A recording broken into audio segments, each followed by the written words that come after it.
Ooh, we got one flying. We're gonna have to go air to air. Yeah. Oh, got him. Got him again. Go down. Oh, why isn't he dying?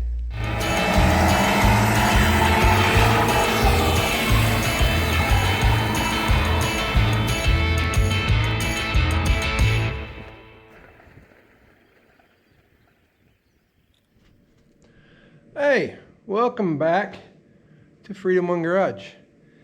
A couple of you have been asking about this one.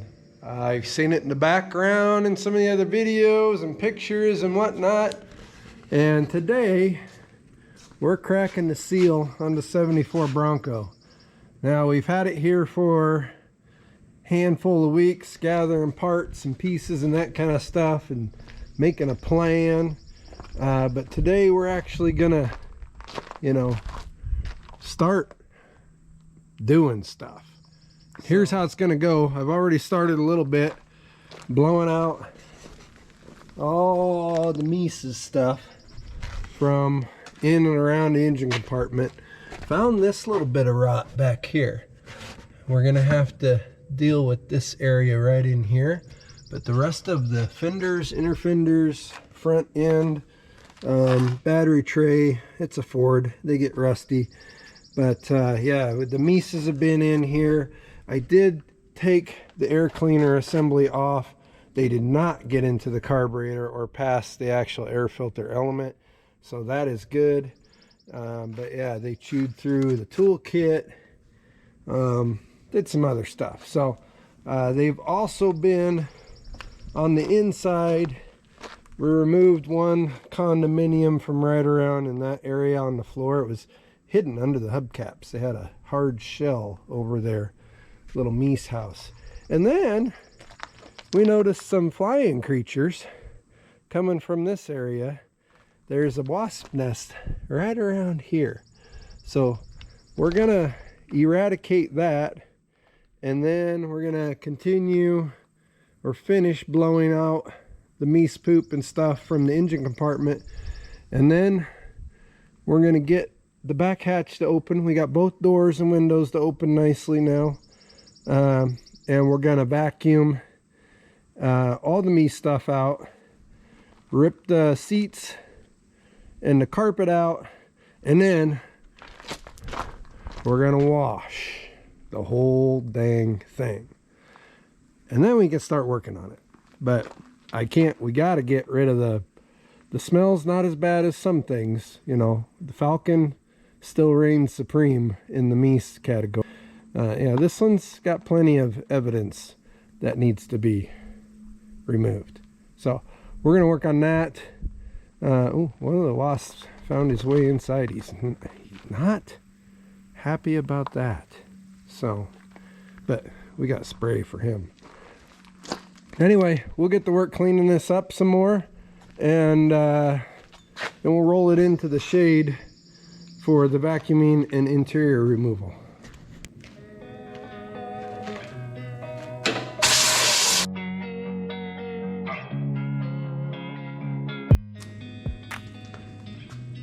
Don't like that.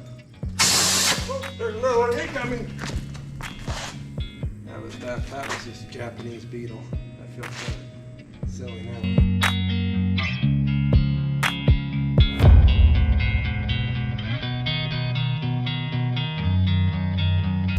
Okay, we gotta deal with the waspies here. Shoots 27 feet. That's not bad.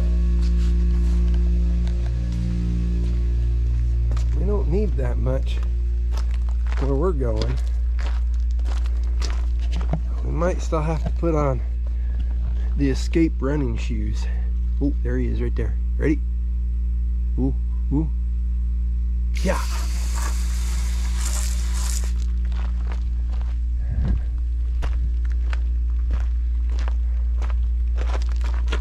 And yeah. Let's get back up in here too. All right. Ooh, we got one flying. We're gonna have to go air to air. Yeah. Ooh, got him. Got him again. Go Go down. Go. Why isn't he dying?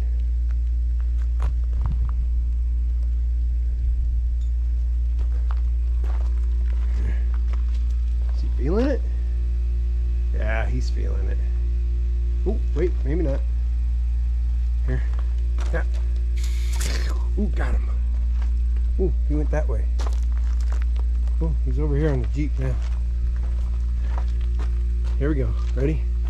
In 3, 2, 1. Ooh, got him again. Okay. This stuff. Not. Oh, there he goes. He dropped. Yeah, he's done now. Okay. I think we're okay. As far as the waspies go, there's one crawling around on the ground dying. That nest is way up in there. We got her. We're gonna shoot her again though. Who foamed it? That'll work. Okay, so far treasures include a ratty old battery hold down that we will not reuse, a couple of badly bent carriage bolts, don't know what that's for. I believe this once upon a time maybe held the jack handle down. Haven't found the jack handle yet. Another part of the battery hold down. This guy, Ford Motor Company, looks like a center cap, probably out of one of these. No, it's not out of that. I don't know. Anyway, kind of cool. Don't know what it's from, but we're gonna put her in the save pile. And then what else? We got a badly bent hitch pin with some sort of a bridle or rope attached to it. And we'll put her in the save pile for now because it's a hitch pin, but it's probably not gonna get saved. Yeah, so cool thing here is the seat mechanisms still work.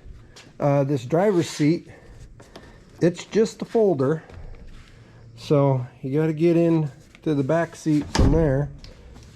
But on the passenger side, kind of like the old Jeep CJ7s you could get, the lever is on the inside. Kind of interesting. It's not on the outside where you'd normally see it, so you got to reach across the mouse poop. Oops. Oh, there you go. And it folds, but then it also tumbles. So yeah, that's how you get into the rear living quarters. And it also makes taking the seat out a lot easier because you got 4 really accessible bolts right here. Ooh, we got some more mouse libbage. And yeah, unfortunately they got into the seats, but the bones of the seats are good. By the way, speaking of seats, this is some sort of a loosely fitting center console, you know, hottie sit right next to me type seat here. I've never seen one. If this is a custom job, I don't know, or if this was some sort of a check mark on the order sheet from the Bronco or from the dealer. It fits nicely right in between the fronts and turns it kind of into a slide across bench seat type situation. So it's in good shape though. Appears to be a couple little tears where it's been running on the seats, but I think this can probably be conditioned and saved just as it is. So yeah, if you have any idea if that's something that used to be sold maybe by the J.C. Whitneys back in the 80s or 90s, or you could order it from Ford, I don't know, but really kind of cool. Yeah, so it's vacuum time, and then we're gonna get these seats out. But really not, it's bad, but it's not horrible. So life is gonna survive.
here's something kind of cool for an update.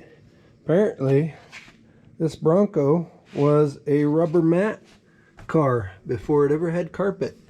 Even has the cool little Bronco emblem in kind of a red and gray speckled rubber mat with the little footrest part over here. And then somebody glued down a red layer of insulated carpet. If we go back with carpet, that'll probably go back in as an insulator. It's in pretty good shape yet. And then on top of the red, they had another layer of black carpet. And that's what contained 98% of the mouse poop. It went right in the dumpster. So, but it's been kind of handy. Well, here, I'll show you the layers here. So you have rubber mat. Then you have this red carpet with a little bit of foam padding under it. And then you have black auto carpet on top of that. So, and done fairly well, I might add. I mean, as far as hugging the tunnel and getting around the corners of the, you know, the strange Bronco floor here with the right angles and boxiness and stuff. Everything was in there pretty good. It's just the mice have been living in there for 16 years. So we're gonna pull this rubber mat out. We do have, and gosh darn it, I know this isn't because of the roads or anything else. The mice were living on this side of the car predominantly, and we got a little rot from the inside out here, just right at the corner edge of that footwell. So we'll take care of that. We've also got it up in this fender and on the inner fender on the engine side. But we'll add that to our little list of repairs. But let's get this rubber mat out, and then we're going to tack the back seat and the rest of the carpet. And, you know, maybe we can get this thing hosed out yet today.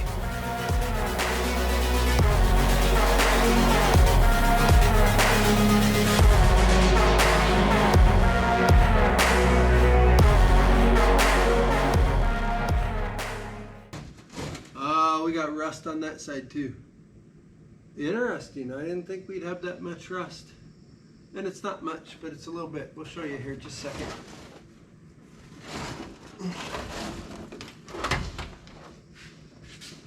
Ah, here you go.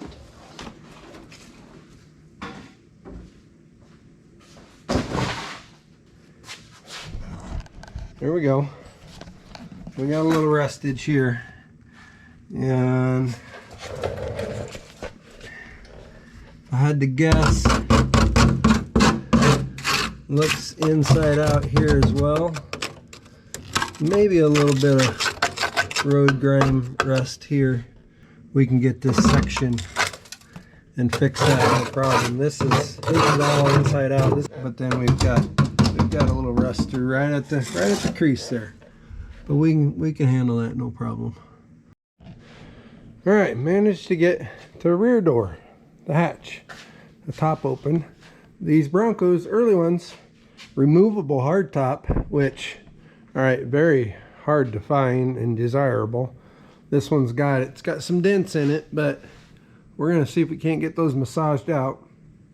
The linkage for the hatch was broken, so there was a little bit of crawling in, semi-disconnecting, working with the pliers. Finally got it to pop open. And thank you, America of the yesteryears, for actually putting brackets that will hold a hatch up.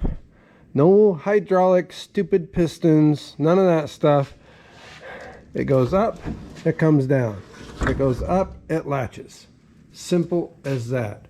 This is the way all hatches should be. Well, except for the ones where you wave your foot and it goes up all by itself, I guess. But I got the tailgate to come right open. It latches nice and unlatches nicely.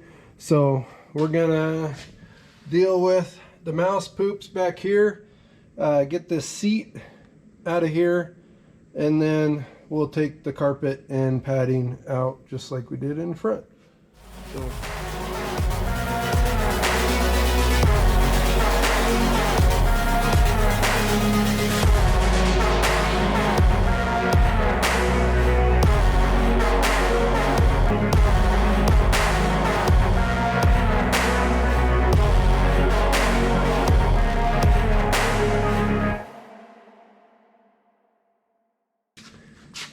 Broke one of the bolts off, dang it. 3 out of 4 ain't bad. We can tap that one, no problem. Now, what do we got? What's going on?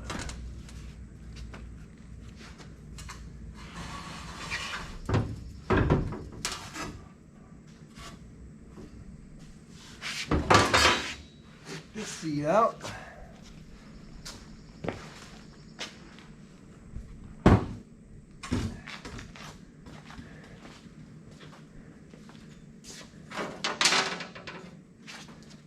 Take the mouse poop carpet out.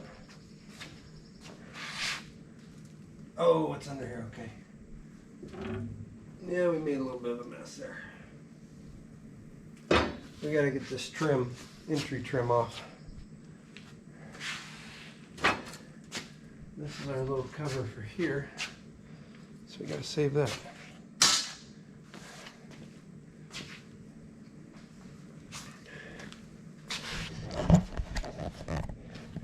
When you're doing your entry trim pieces,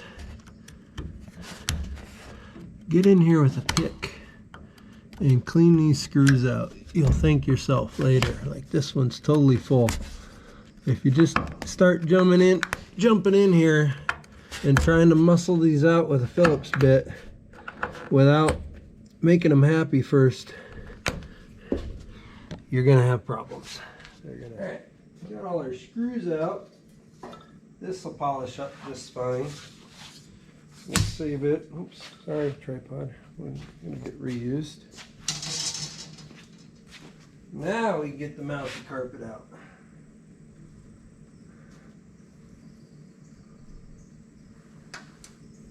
Like so. All right. All the carpet's out. I wanted to show you this though. In the back cargo area, I guess you'd call it, they do underneath their rubber mat, there's this other rubber mat, and it's kind of cool. It's got these little ribbed raised areas, so even though the floor is got ribs in it, you put this mat down in the center section and it smooths it all out and makes it flat. So that's in real good shape. That will definitely get reused. Otherwise, a little bit of rust in the back corner of that wheel well and body tub, and then a little bit more on this side where you have this extra little jet out. I believe that's for, yeah, the fuel filler on the back tank. So, and then we have some of this inside out rust. Again, this is the mice, the Meeces. They like to roam around the edges. That's the travel they take. They like to roll around the edges.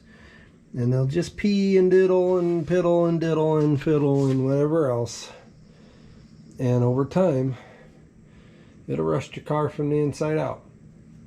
I think a lot of this we can still clean up, but some of it obviously we're gonna have to cut out and patch in. So it's all cleaned out now though, carpet's out. We're gonna get rid of the old speaker wires and the old CV wire, and then we're gonna wash this pig inside and out.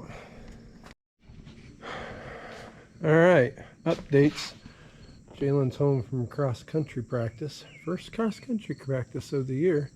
He took the Jeep to the river yesterday. Got a little dirty, so he's cleaning her up. And he's gonna go take her to town and do a little cruising around. We got the pressure washer out. Went over this thing inside and out. Cleaned up very nicely. The paint is very dull, but very clean, guys and gals. We'll do a little SOS pad, and then we'll do a little Buffy Wuffy on here. And I'm telling you, you're going to be surprised. But that's a couple videos away. We still have to, I mean, we haven't even heard the thing run yet. So, but yeah, cleaned up really nicely. Got the barnacles off, you know, off of this flare. We're going to go ahead and replace both flares because the other one's damaged beyond repair. A couple things we noticed in the teardown on this guy. We got some bigger than we thought dents in the top here in the back. And It's got a headliner in it. I don't know what we're gonna do with those. We'll let the customer decide if we try to PDR those down the road or what. And then the other issue is just a little bit more rust. You can see the light there. You can see the light there and there. A little more than what we expected, but that's why I kind of insisted that we take all the carpet and interior out of this thing and get a good idea of what we're dealing with. The nice thing is all the passenger compartment, all this boxed in area here, really nice. We've just got a little bit on the inner fender well, footwell, and floorboard here. Same thing with the other side. It's a little bit worse, but very, very repairable. We will get, for these front sections, we'll get the proper replacement panels that have the beads rolled into them already. And yeah, and then for this part back here, we can probably get away with doing some 18 gauge sheet metal and put some brakes in it, using our brake and using some 18 gauge metal, cutting out what's bad and repairing it with new gooder stuff.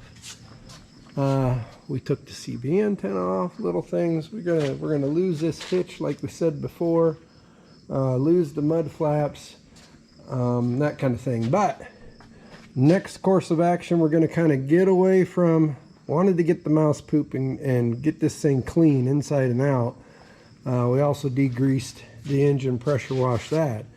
So now let's get this thing running and operational, and that'll tell us that there's no huge mechanical failures that we need to address. Then we can go into body work and really start getting the paint shined up. Then we get to play. We get to do a lift. We get to do wheels and tires. We probably get to do cool front and rear bumpers with a tire rack. It's going to be fun, guys. Oh, and the interior. So anyway, I mentioned earlier that I did verify the Meeces did not get into the carburetor or past the air cleaner element, and boy, they tried. So the air filter was right here, and then the inside, this circular part here, goes here, over to there, and then into the carburetor. It's got a goofy side, you know, so it fits in this small engine bay. But yeah, they, you know, nowadays, not all air filter elements come with some sort of a wire mesh on the outside, and this one also has a screen on the inside. So they did not try to chew it through this. I've seen Meeces actually get through this outer layer and then give up on the inner layer. So when you're out shopping for air filter elements, get something, especially if you got stuff in storage out in the heartland and rural areas, get something that's gonna, you know, withstand the Meeces. All right, we're gonna clear out this air cleaner assembly, and then we're gonna go to popping that 2-barrel off, and we're putting a kit in that, and then we're going to see what pumps with the fuel pump once we get it to kind of rotate on its own and stuff. So anyway, what a transformation already. Just a little bit of pressure washing and cleaning and degreasing, and then getting that interior out of there so we can get down to the bare bones and see really what we're working with. That's going to go a long way. So we'll end that one here. Next step, like I said, we're going to get to the mechanicals, carburetor, fuel pump. We know we need a master cylinder, plugs, plug wires, all that good stuff. So appreciate you guys watching. Jalen's getting ready to go for a cruise. I'm going to go have some dad pops, I think, and call it a night before dark today. Appreciate you. We'll catch you on the next one.